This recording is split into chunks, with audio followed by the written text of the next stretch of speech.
২৪ ঘন্টারও কম সময় পর চট্টগ্রামের এই স্টেডিয়ামে গড়াবে বাংলাদেশ জিম্বাবুয়ের মধ্যকার দ্বিতীয় টেস্ট। অথচ মাঠের বাইরে কেবল এই ব্যানার ছাড়া নেই আর কোনো প্রচারণা। এমনকি ফাঁকা টিকিট কাউন্টার দেখেও বোঝার উপায় নেই এখানে পাওয়া যাবে ম্যাচের টিকিট। ফলাফল সারাদিনের টিকিট বিক্রির সংখ্যাটাও তাই হাতে গোনা মাত্র ৮টা।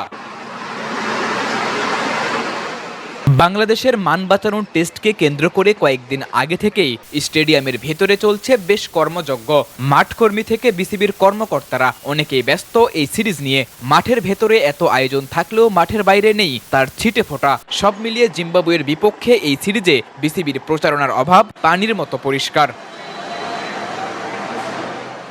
ঢাকা বলে যাদের নারায়ণগঞ্জ জয়দেবপুর পাঠিয়ে দেওয়া হয়েছিল তারা দলে দলে ফিরছে বিমানবন্দর সংলগ্ন আশিয়ান সিটিতে। No tension. সিলেটে মাঠে দর্শক না থাকা একাধিক মিডিয়ায় হয়েছে আলোচিত।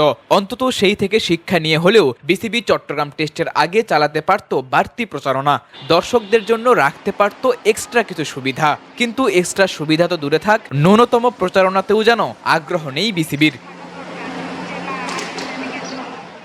স্থানীয়দের সঙ্গে কথা বলে জানা গেছে খেলার কোনো খবরই তারা জানেন না।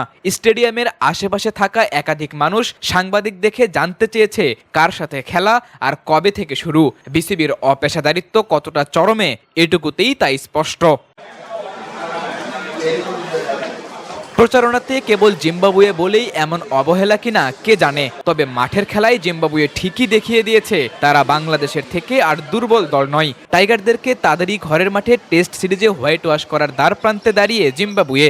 যদি সত্যি এমন কিছু ঘটে তাহলে জিম্বাবুয়ের পরের সফরে হয়তো থাকতে পারে বাড়তি প্রচারণা। সাদাতুর রাফি, কালবেলা।